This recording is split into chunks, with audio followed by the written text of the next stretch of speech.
When you think about it, almost every activity puts pressure on your feet. Working, walking, running, and other everyday actions all rely on healthy feet.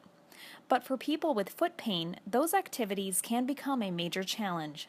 We'll see a lot of patients come into the clinic with complaints of heel pain, pain in the bottom of their foot, that's gone on for a long time. Typically it's something that we see that's gone on for a matter of weeks to months to sometimes years that they just can't manage anymore on their own.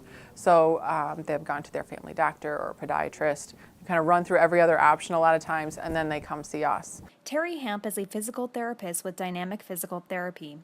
She says that many causes of chronic foot pain come from problems with something called plantar fascia. And what happens is there is a connective tissue called the plantar fascia on the bottom of your foot.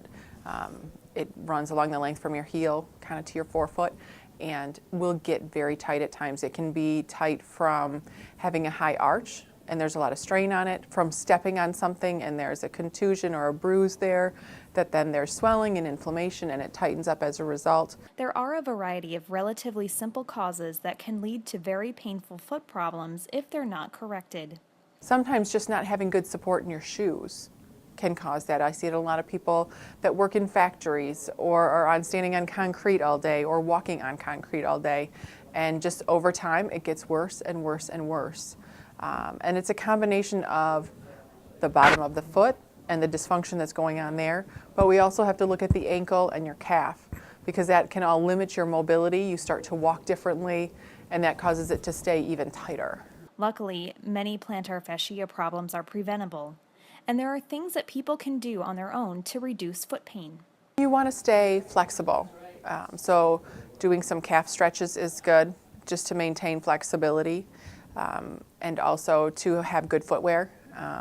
You don't want to walk around barefoot all the time. You want to have some sort of support in your shoes.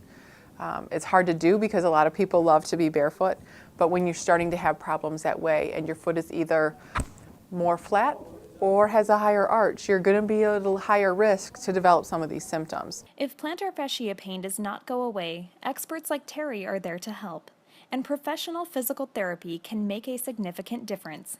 You have two different muscles in your calf, so we're going to stretch your calf two different ways. We're going to work on your ankle mobility to regain all that mobility that has likely been lost that we'll find after we do our evaluation, but then also work on reducing the soft tissue tightness and restrictions in the bottom of your foot. So some hands-on treatment ideas too, to really get the restrictions reduced and minimalized so that you can start to get that pain relief pretty quickly. It's human nature to put off dealing with a problem until another day. However, ignoring chronic foot pain can make it much worse in the long run. The quicker that it can be addressed, the easier it'll be, the less painful it'll be, the quicker they'll get back to their normal activities, whether it's working, walking, taking care of their kids, running, whatever it is, they'll be able to get back to it quicker and at the level that they want to. For My News 26, I'm Kayla Kiley.